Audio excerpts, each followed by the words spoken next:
Okay, welcome everyone to the African Forum on Green Economy webinar that we're running today.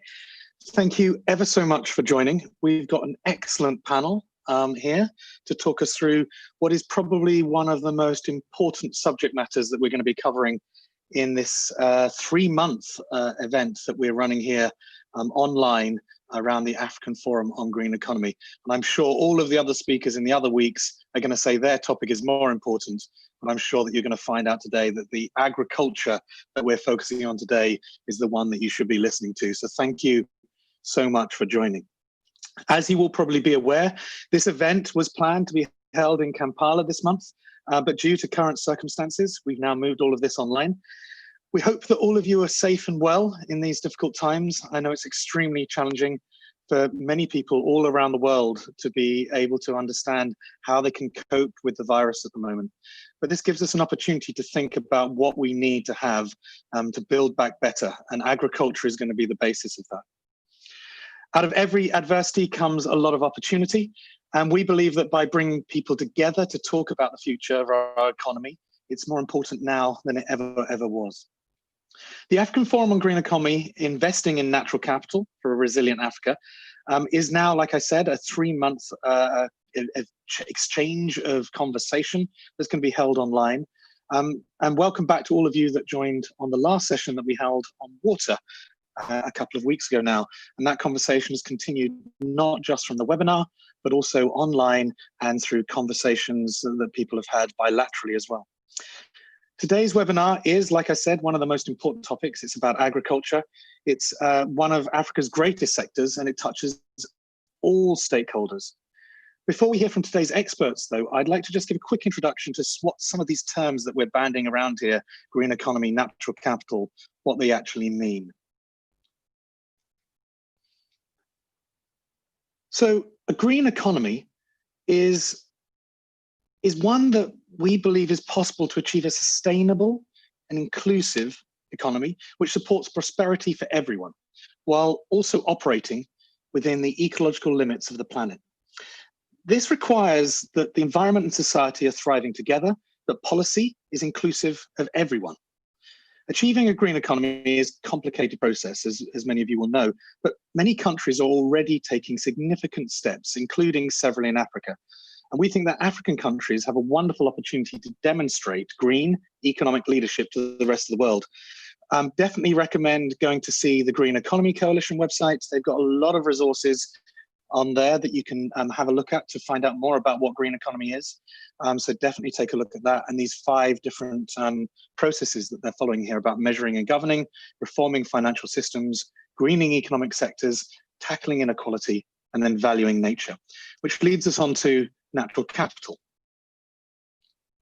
So natural capital is the stock of resources that flow to combine to yield a flow of benefits to people, okay? So this is water, this is air, this is pollination, this is climate regulation, well-being. And most of the time we take these things for granted. And because we take them for granted, they're overexploited, they're undervalued, and they're misunderstood. One really important thing here about capitals is that we're not always looking for a monetary value, okay? People often confuse this and think we're looking at money. Money is a great way to think about value, but value is the relative importance and worth of something. It's what it means to us. It's what it means to us individually, what it means to us as a community.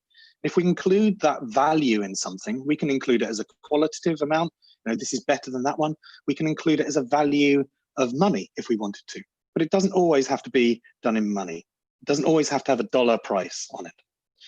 But framing natural capital as an asset means that we can start thinking of nature and the importance that it brings to us in ways that we weren't thinking about it before. And hopefully that will help us to change the agricultural system and to build upon the good practices that we've got there.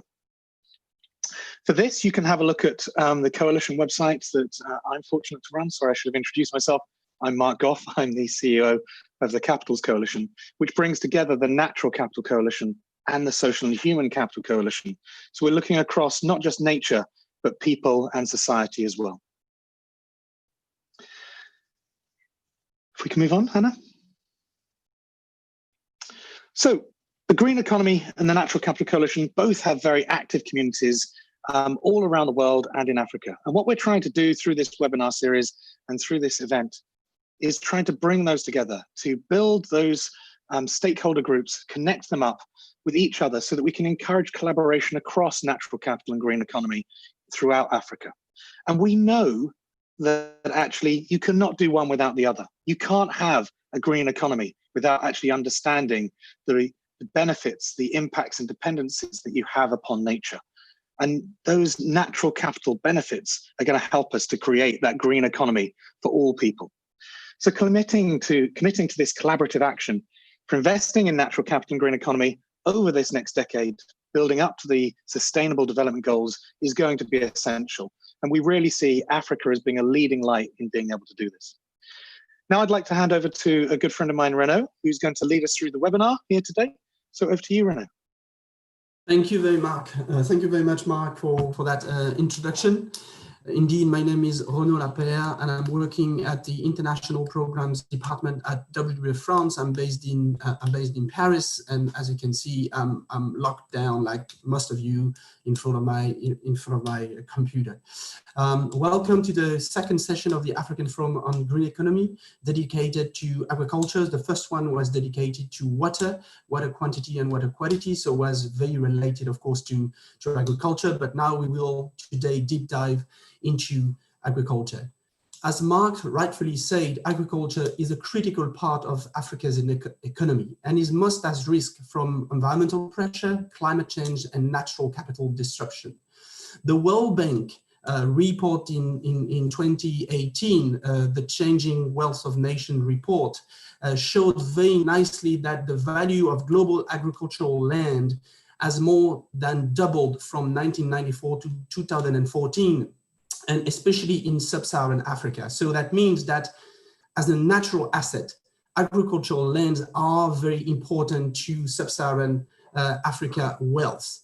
However, it needs to be maintained, it needs to be invested in, and the same report showed that indeed between 1995 and 2014, the per capita value of agricultural land has declined in Sub-Saharan Africa. That's the same study that say that, and that shows that, of course, there is the issue of demographic growth, but then there is the issue of productivity, and most importantly, there is the issue of sustainability of green economy and investment into agricultural land. So it really depends on natural capital, and agriculture has a lot of great impact on natural capital. So new methodologies, new methods needs to be developed, and they need to be funded in order to promote the emergence of a resilient, remunerative agriculture that preserves natural capital, and it delivers green growth and alleviates rural poverty. Of course, that entails to design sound public policy at the regional, national, and local levels, as well as putting in place right institution and enabling condition. There are 2 points that I wanted just to mention on this issue of putting right institutions and enabling condition in place. The first one is that assessing the different values, and Mark rightfully said that there are different values of agricultural land. It's not only about monetary values, it's about the value we put into that agricultural land from ourselves, from our earth. So assessing the different values of natural capital for agriculture is the first step in order to assist private and public key stakeholders in taking wise economic decisions. In this regard, I just wanted to mention one, that useful valuation and accounting system are currently emerging, and one that I wanted to mention was of course the triple depression line accounting model that could help to better integrate the changing value of natural assets in our agricultural model. The second thing that I wanted to mention before handing over to our very good speakers is the issue of funding. Of course, we need to have new and additional funding to fund new agricultural models. It's a critical second pillar, and it can be done through public-private multi-stakeholder partnerships, and I'm sure that our speaker will talk about it. I would just mention here the public-private partnership, for example, the Africa Agricultural and Trade Investment Fund. I can also, of course, mention the Land Degradation Neutrality Fund, LDNF, which is up and running now. And I could also mention the livelihoods for family farming, which have been created by 2 private sector companies, which is Danone and Mars. All of those models actually help companies to transform their supply chains from small family farms, and it's also create benefits for the entire society through biodiversity preservation, water resources management, and CO2 sequestration. So we really need to find new models and to fund those new models. And we have 4 speakers to discuss about this today. Maybe we can show the slide on the speakers now. Yes. First of all, we will, of course, go to Uganda with Catherine Ainamani. Sorry if I'm not spelling your name rightfully. She's coordinator of the Sustainable Food Forum at the Kabale Municipality Development Foundation. We'll have also Lucy Mushoki. She's the CEO of the Pan-African Agribusiness and Agro-Industry Consortium. She's based in Nairobi. Then followed by Shakespeare Mudombi from the from the Trade and Industrial Policy Strategies, so TIPS in South Africa, based in Pretoria. And then Charles Karangwa is the Regional Technical Coordinator of Forest Landscape and Livelihoods Programs at the IUCN, the International Union for the Conservation of Nature. Eastern and Southern Africa is based between Kigali and Nairobi. What is very important here is that we have the great chance of having 4 different speakers. They're coming from research, they're coming from the private sector, they're coming from the international NGOs in the field of conservation. So we have a big wealth of different visions on agriculture. And we want this discussion to be very collaborative. Maybe, Anna, you could move to the precedent slide, the previous slide. We just want to make it very collaborative to make sure that everyone has the chance to ask his question. So if you have a question, you put it in the Q&A section. We will respond to all your questions after all speakers have presented their cases. So Q&A for your questions. And then if you have a general comment, then you can go in the chat section to share any information or to have a general comment to all of us. So without further ado, I will move to hand over to Catherine from the Kabale district in Uganda. Catherine, over to you.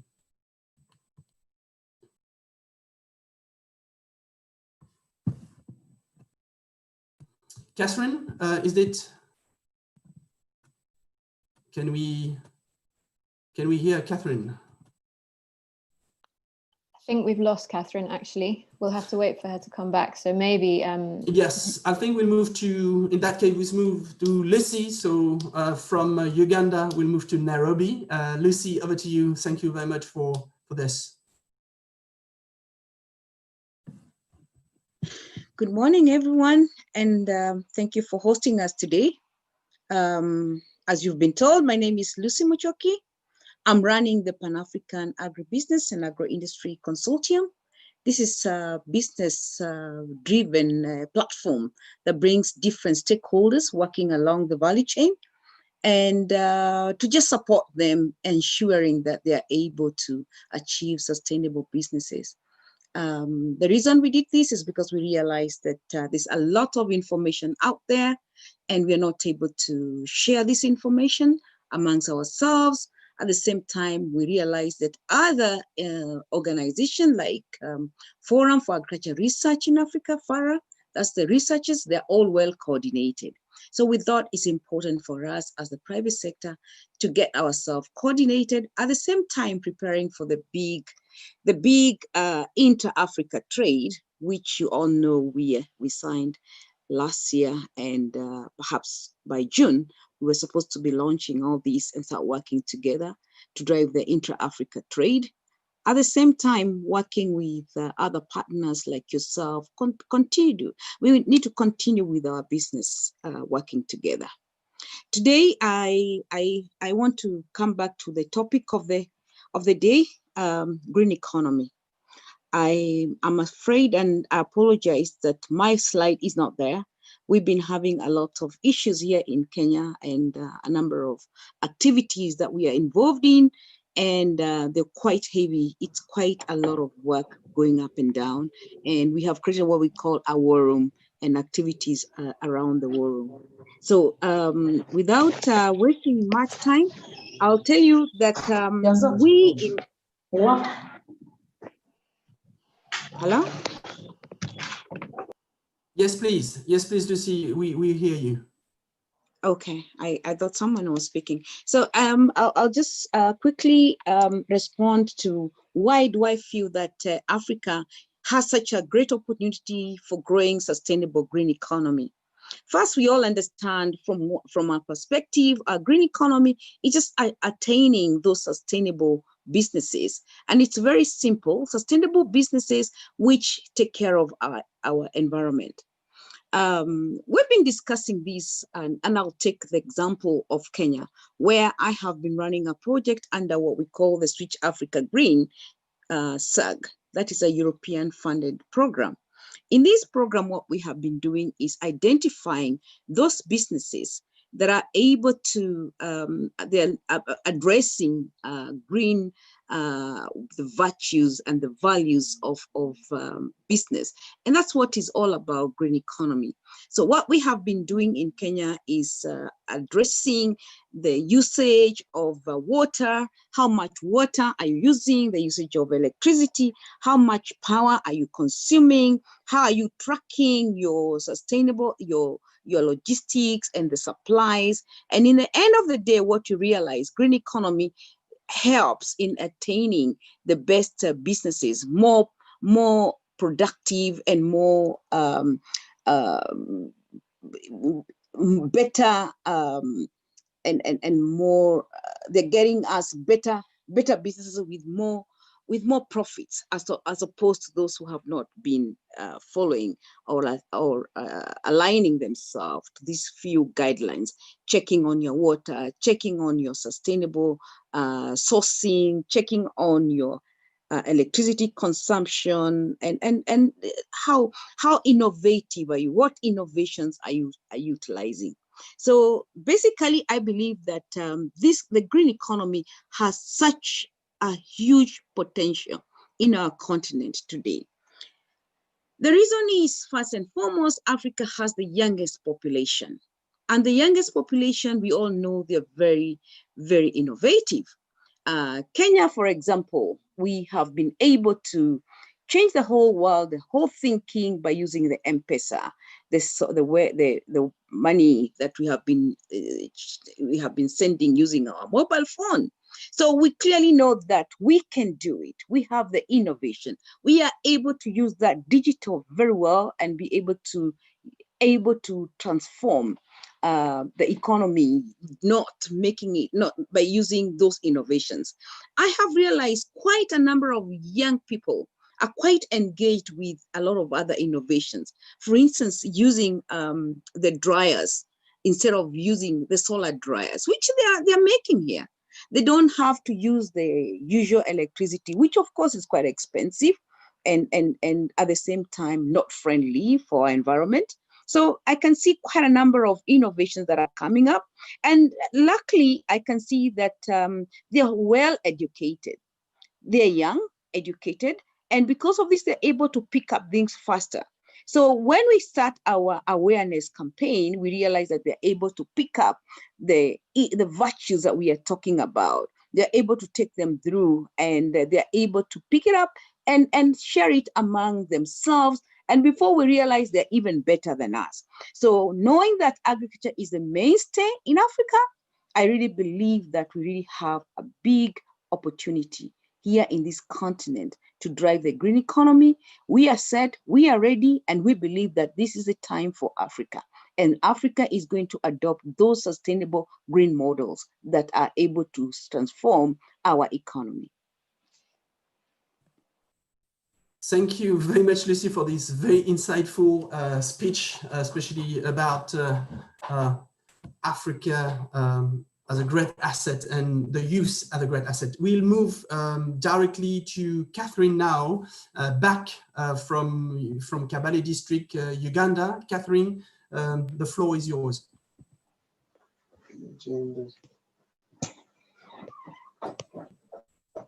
Catherine?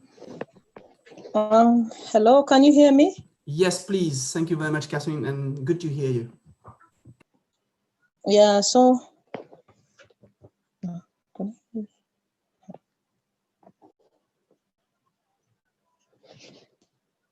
hello. Yes, please. You can go. Yeah, so I'm Catherine Ainamani from Kabale Municipal Development Foundation, and I'm the coordinator for Sustainable Food Forum. It was set up by Kabale Municipality Foundation. It's found in southwestern part of Uganda. It was created 2010, as you're seeing in the slides, by Mrs. Kasule Mebo.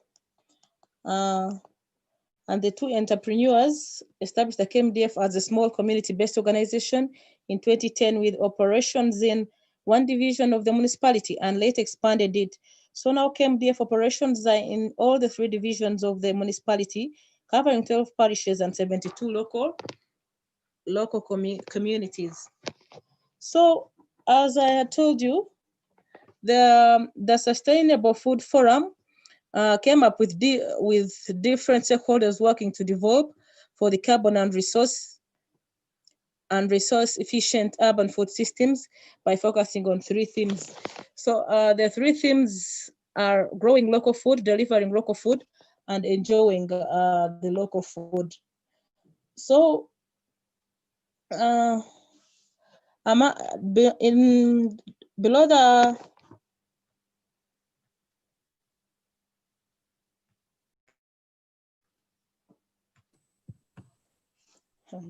Yes, Catherine? Hello? Yes, we hear you. You hear? Yes. Yeah, so on the growing local food, we grow fruits and vegetables in the municipality gardens, parks and rooftops, balconies and direct lands, etc. Then we deliver local food using opportunities. So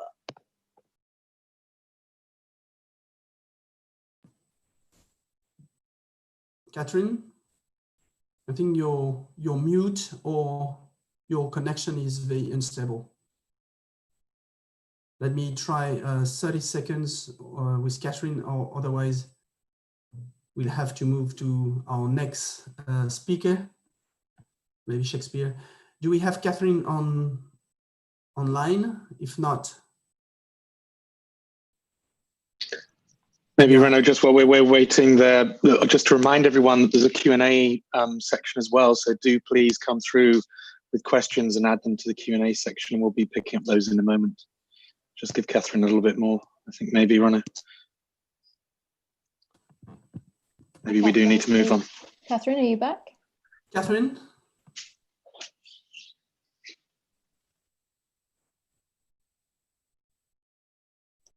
Maybe I would propose that we would move to Dr. Shakespeare Mundombi from TIPS in South Africa, if you would agree with me. Yes, Shakespeare, are you here? Sorry, everyone, for these connection problems, which of course are part of this new situation that we are all facing here, where we have to be locked down at home and internet connection were not initially sought to be as powerful as if everyone would use internet exactly at the same time everywhere. So Shakespeare, are you with us from Pretoria? Yeah, yes, I'm ready. So the floor is yours. Thank you very much, Shakespeare. Right. Okay, thank you everyone. My name is Shakespeare Mdompi. I work as a sustainable growth economist at the Trade and Industrial Policy Strategies. TIPS is an independent non-profit economic research organization that is based in Pretoria, South Africa, and we do a lot of cross-cutting research, but with a strong bias on industrial policy. So, but today the focus of my presentation will be mostly on the work that we do in the agricultural sector, where we have done a lot of work looking at various individual value chains. These include sugarcane, dairy, medicinal cannabis, soybeans, poultry, wines, and including farm.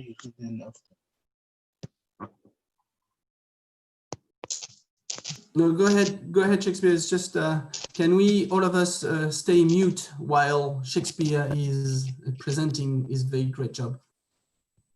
Oh, all right, yeah, thank you. Yeah, so I was just highlighting that we do a lot of research in looking at various value chains, sugarcane, dairy, medicinal cannabis, soya beans, poultry, and eggs. And also we have done work looking at farming 4.0 and agro-processing machinery value chains. So today, the focus of the presentation, I will dwell more on two streams of research. Firstly, the work that we have done that relates to sector job resilience plans. And also the other one is small business development in the climate change adaptation space. And here, these presentations are just to sort of highlight some of the things, some of the initiatives that are already happening that relate to the green economy. Can we move to the next slide? So in terms of the sector job resilience plans, this is just an initiative that was motivated by the National Climate Change Response White Paper, which sort of motivated the need to have those sector job resilience plans. And the main motive is just to help map the vulnerability of different stakeholders in the different sectors and see where attention needs to be focused. So we have done the approach that was taken by TIPS was to look at 5 main value chains. That is the coal value chain, metals, petroleum-based transport, agriculture, and tourism. And here I will just sort of highlight a few things about the agricultural value chain. I won't go into detail because of time, but one key thing that I just want to highlight that in the context of the green economy, a critical aspect is to understand what's the status quo.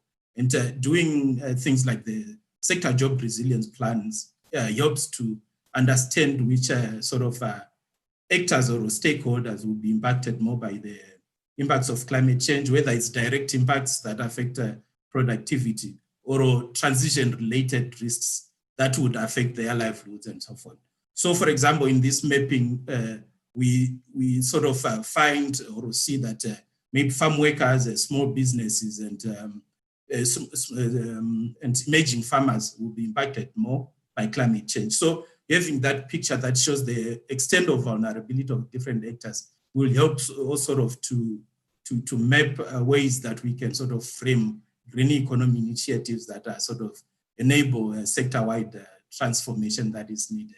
So now I will just sort of highlight also some of the work that we have been doing, particularly in looking at the small business development in the climate change adaptation space. And the main aspect that we were looking at was to say the impacts of climate change bring a lot of challenges for different actors.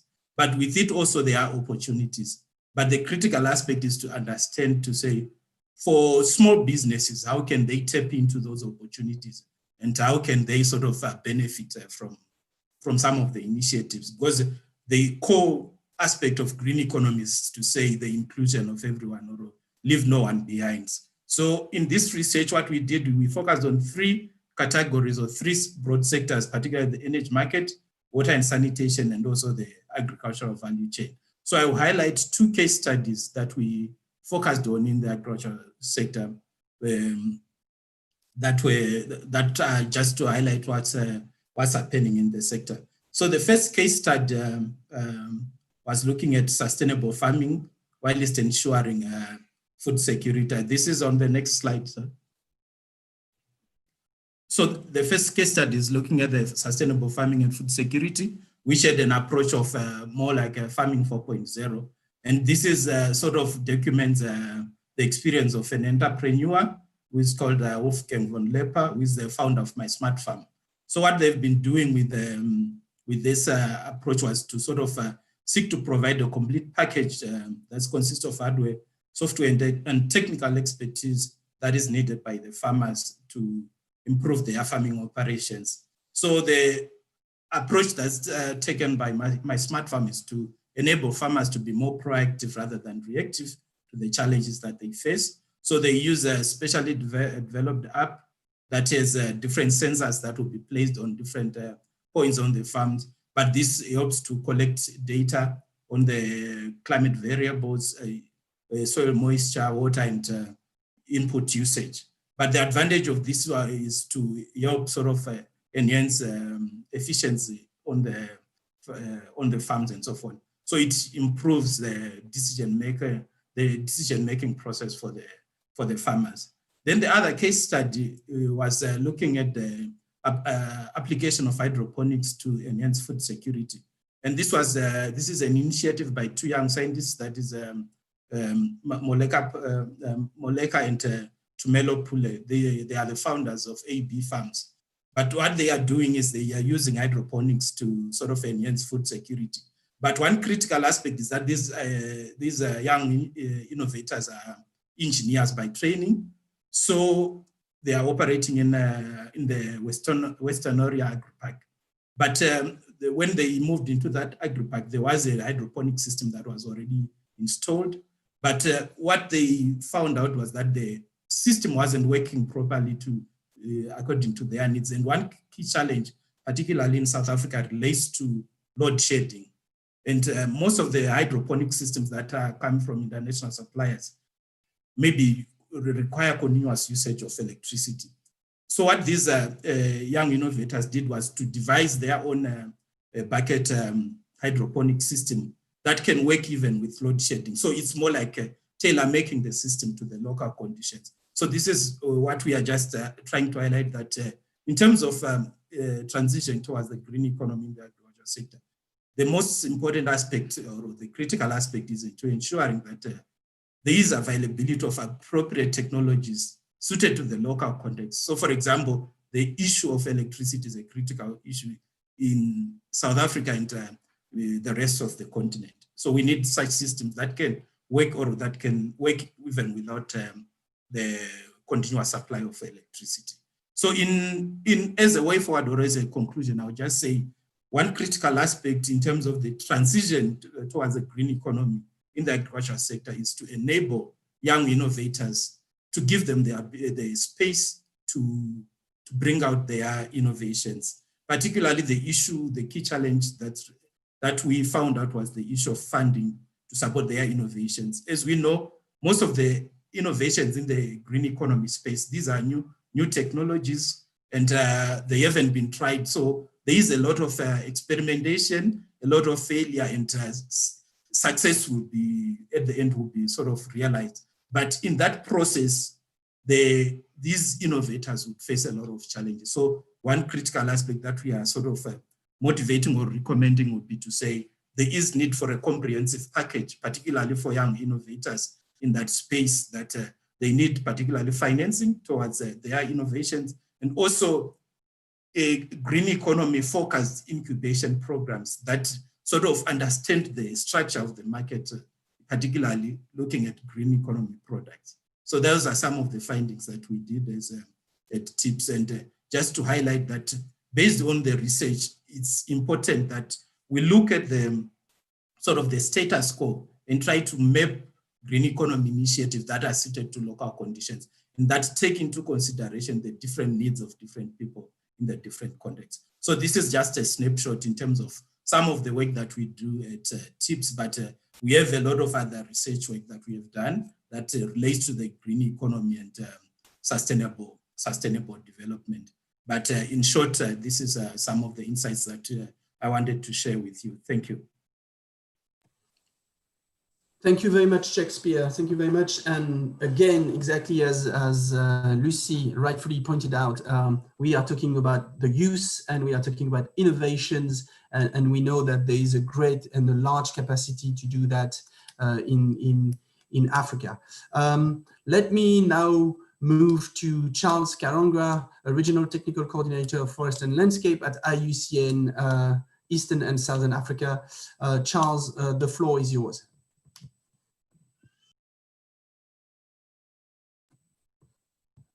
Charles? You're mute? Yeah. Sorry, I was talking on mute. And, exactly, go ahead. Thank you very much.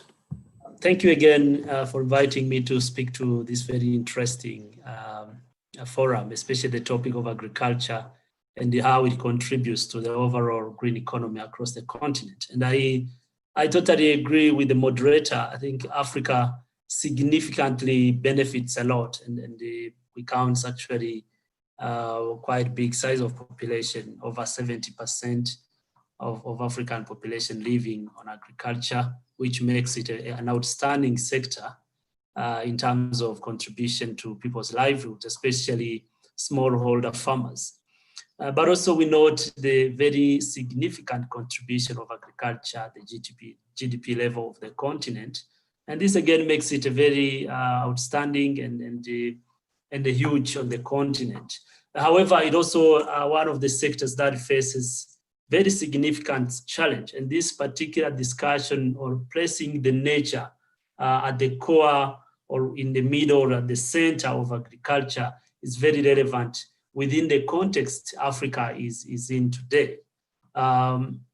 IUCN is working across the continent. Most of people on the webinar probably knows already IUCN. I don't need to talk about it a lot. But our program in Eastern Southern Africa works across 24 countries. And one of the work we are doing is work with the countries to have degradation trends across the continent. And this is done through two major initiatives. One is a global initiative, the other one is a Pan-African led initiative. The global one is called the Bond Challenge. Bond Challenge initiative is aiming at bringing under restoration 150 million hectares globally under restoration by 2020, which actually is ending this year, but has also been extended together with the New York Declaration on forest to have declaration and put under restoration 350 million hectares by 2030. Now, the African continent took a very huge ambition and committed to restore 100 million hectares of degraded lands by 2030. And as we speak today, I will share some material later. Nearly 127 millions of hectares are under commitments within across 22 countries in Africa. So that shows you already that countries in Africa are thinking about issues that are affecting agriculture, including, as you can see on my first slide, is really declining soil fertility due to soil erosion, poor land management, deforestation and degradation issues around there, but also issues related to water quality and availability of water because of upstream degradation and poor management. And of course, that whole goes along within the whole production cycle. And this particular initiative on the continent level is looking at how that can be addressed. So my focus this morning or this afternoon actually, is really looking at forest landscape restoration as a topic within agriculture sector. And I wanted to highlight two major things. One is that agriculture is not a standalone sector. It happens within a landscape of other sectors. So you are talking about infrastructure, you are talking about other sectors like water, energy, you are talking about other sectors where services happen, but also you are talking about settlements and in the same landscapes. So how do you make sure within that particular landscape, agriculture remains resilient? Depends, of course, on that integrated way of looking at the landscape level. And some of these issues we are talking about are, of course, exaggerated by increase of population, among other things. And all of this together combined, of course, affects agricultural productivity. One of the other points that I wanted to highlight as we talk about this is that sometimes there is a misunderstanding on what is forest landscape restoration. And the people tend to think maybe someone is talking just about forest. Not really.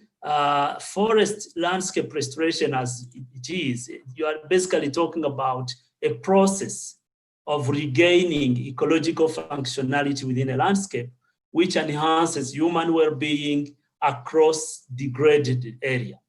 But also you are talking about restoring healthy of lands and then be able to secure the needs of people in a very multiple way. You are securing not only food, but also water, but also other needs that are really there within the landscapes. Next slide.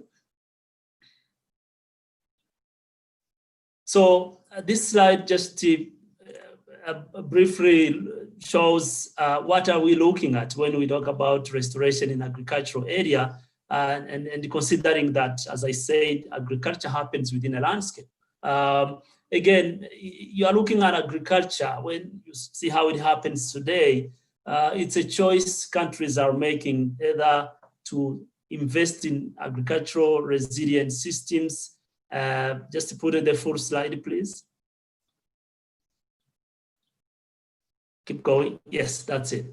And okay, so and it's a really important to balance intensification agriculture or intensified productivity and sustained productivity. So that's very, very important in terms of how we decide or how we make choices in investing in sustainable landscape management.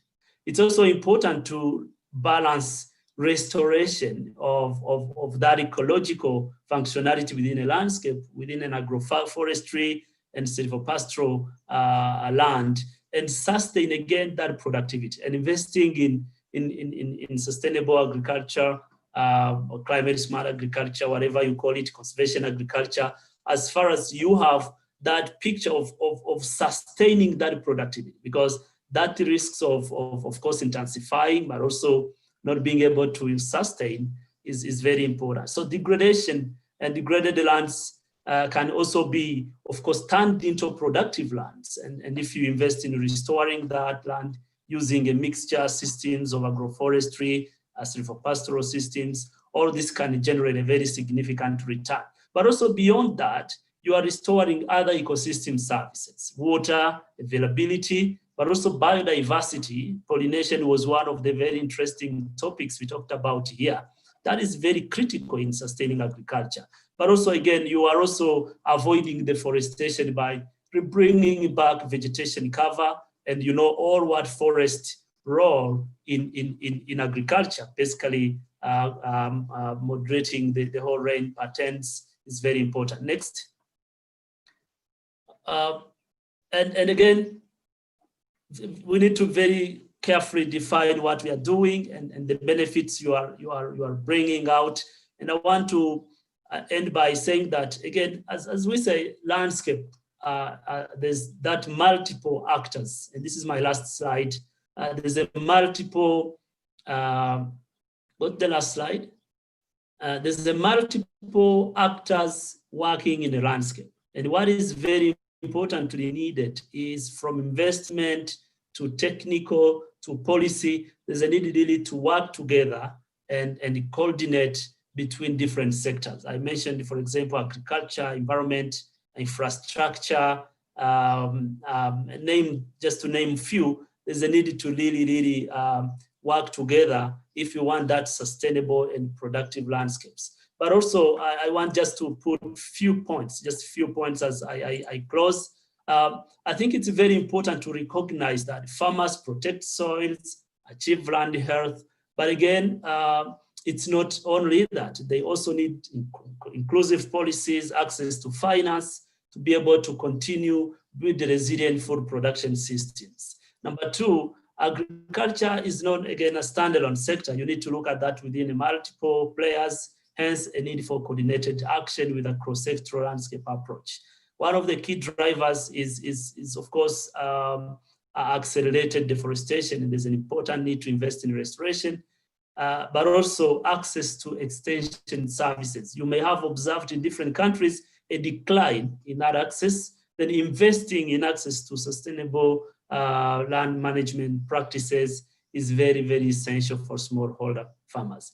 And finally, keep watching. IUCN is producing a very interesting report on agriculture. It's called the Common Grounds. It will be out very soon in June, and we'll be laying out a guideline for policy and investments that safeguard land health as foundation for sustainable intensification of agriculture. Thank you very much.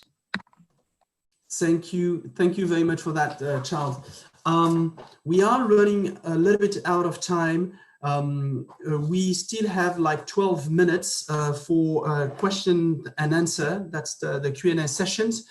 Sorry very much to Catherine, because we will not have time to have your full presentation because of internet connection issues, but we'll start with questions related to your work, so that you can have like 2 to 3 minutes to explain your views on agricultural issues and challenges also in Kabale district in Uganda. So I guess the question I would ask you, Catherine, specifically to you, Catherine, would be, what are the needs? Actually, what are the barriers? It was a question that was asked in the Q&A box. It was, what are the barriers which exist today in order to actually bring those new models to scale? You talked about agriculture on rooftops. You talked about urban agriculture in the Kabale district. Now, can you tell us more about what are the barriers that exist today to move those models to the next levels?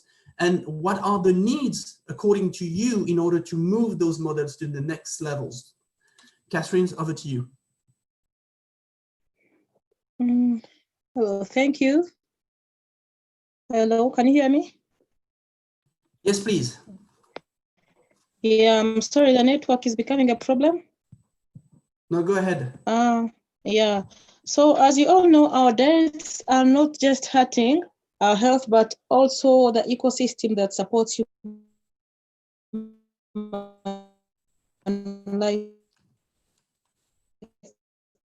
I think we are different. Catherine, I think. Yes, please. I think you did cut because of the internet connections. Can you, we'll make it a last try. Go ahead. Yeah, so food is among the largest drivers of global environment change, contributing to climatic change, biodiversity loss, freshwater, interference with the global nitrogen and phosphorus cycles.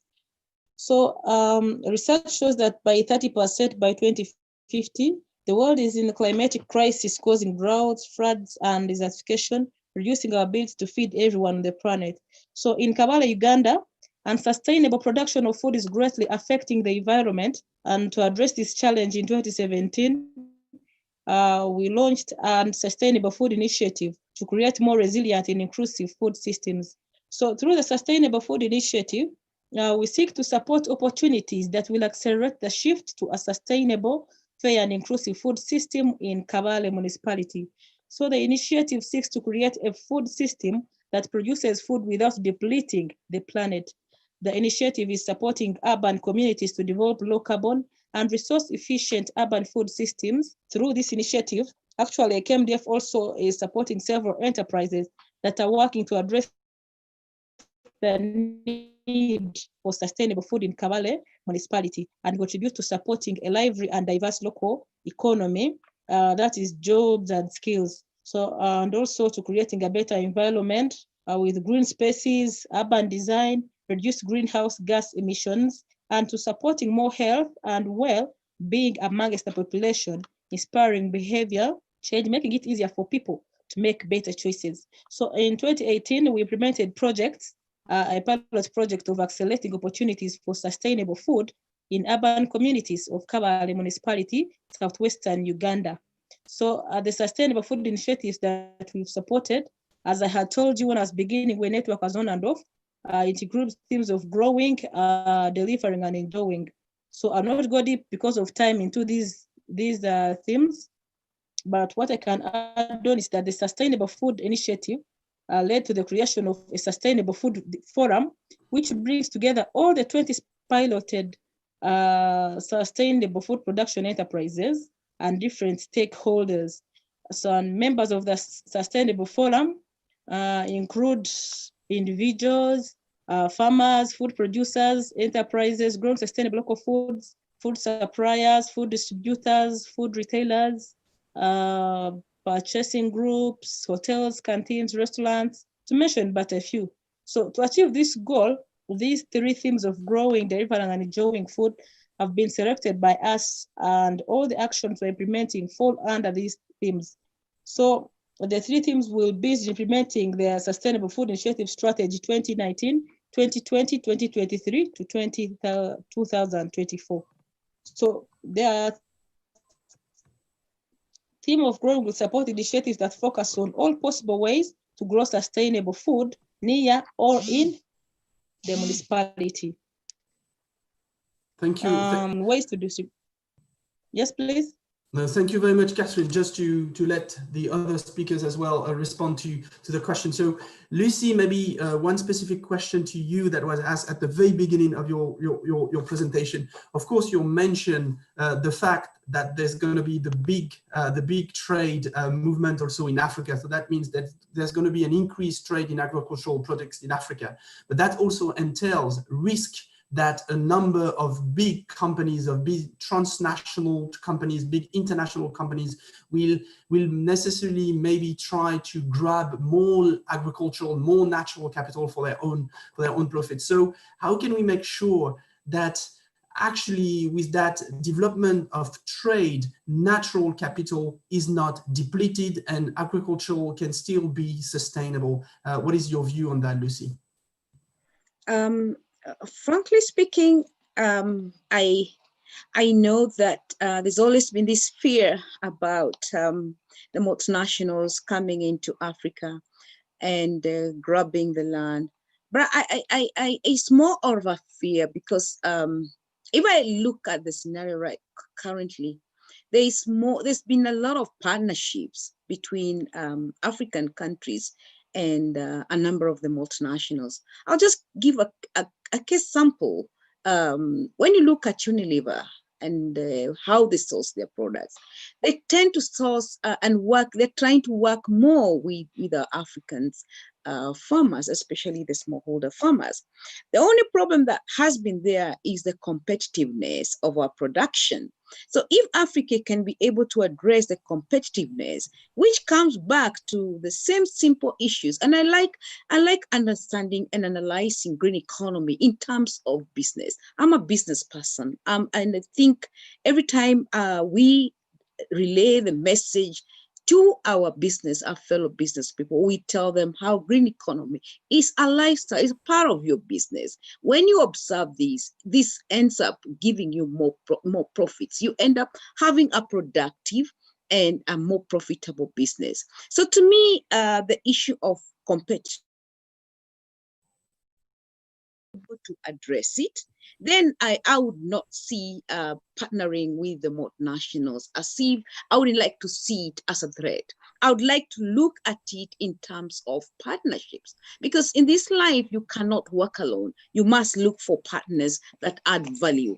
I know that some of them have abused that, and that's why you hear people saying how they're going to, do they take care of the environment? Some of them have abused, but I think now we are very clear. The governments are becoming very clear on those, the policies that we're putting together. And that's the reason why we have these platforms. Our platforms is to engage the government, put those policies, push our agenda to the government. And I'm seeing this working very well. In Kenya today, we have different engagement with the government, from the ministers, what we call the cabinet secretary meetings. What we are not able to resolve at the cabinet secretaries meeting, we go to the president and we have the presidential roundtable. So in short, there's a lot of awareness. We're starting to understand how to engage one another through a meaningful public-private partnerships. And those issues have been discussed, have been put on the table. There's another question I saw. How can we ensure that this green economy becomes sustainable and it's outscaled? One of the issues that we have been pushing the government is to ensure that there's some incentives that we need to ensure that we support those companies that are attaining or aligning themselves into the green economy practices.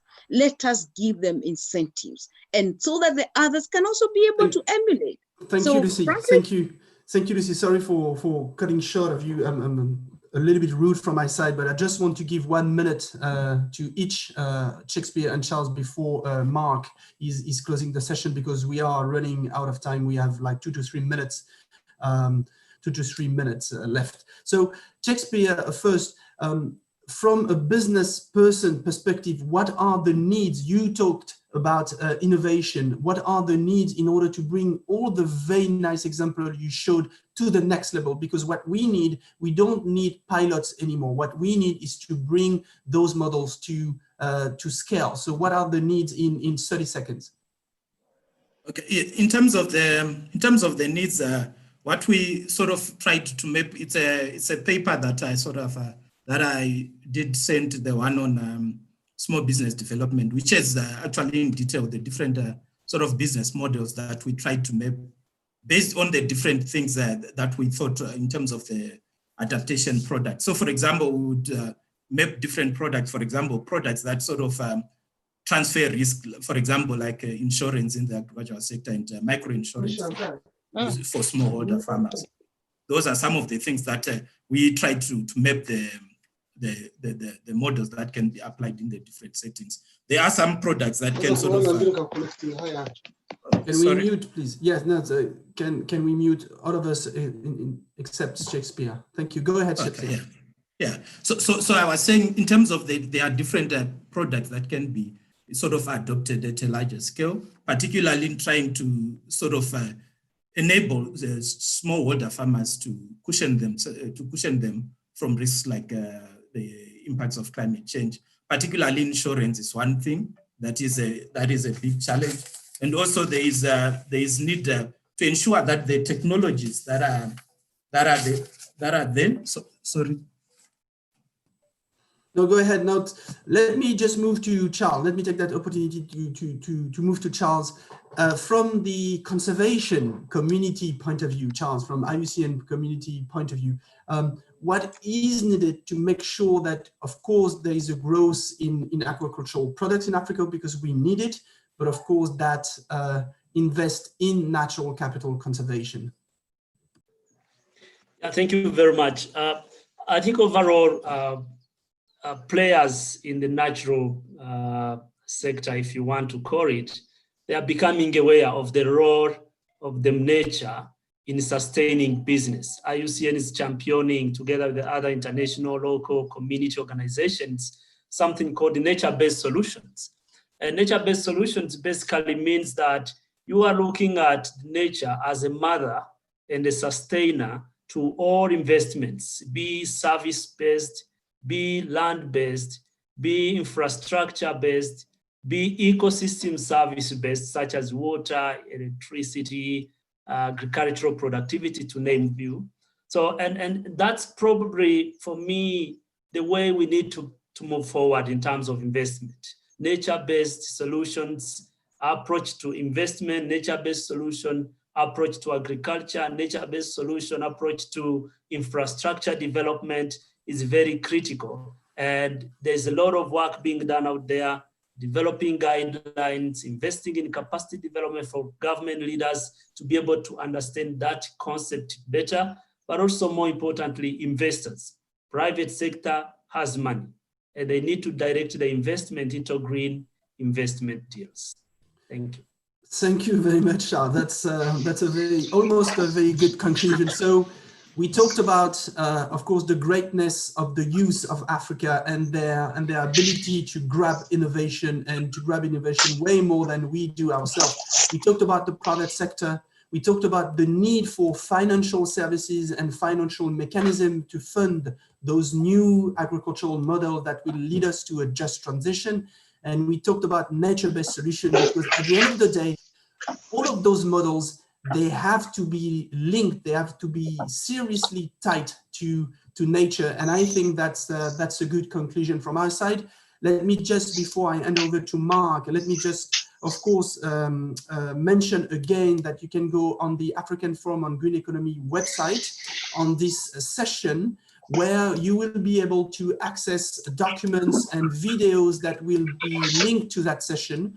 For some technical reason, we haven't managed to have those on the web page before the session, but now we will move on those web page after the session, immediately after the session. So if you want to know more about this, then you have a lot of resources on the Green Economy website, on the Natural Capital Coalition website, and on this African Green Economy website. Thank you all. Thanks, of course, to our esteemed 4 speakers. Catherine is already back to Uganda because of technical problems. So hand over to you, Mark, and thank you all.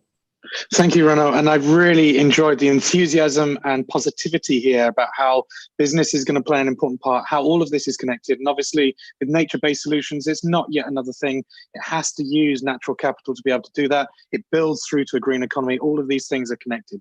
Don't forget, if you want to find out more about our speakers, they'll be sharing more detailed presentations with you and documents with you during this week. All of the speakers and all of the participants on this will connect you up. You'll be able to add to the website. A final reminder that we'll be running another one of these, another 3-4 topics now. Finance is the next one in 2 weeks' time, then infrastructure, then data, and then how do we bring all of this together to create the change that we need to have to create a new normal on the back of this coronavirus that we're facing at the moment. Thank you once again from my side to everyone that's taken part today. Have a good day, keep safe and keep well. Thank you. Bye-bye. Thank you. Thank you. Thank you.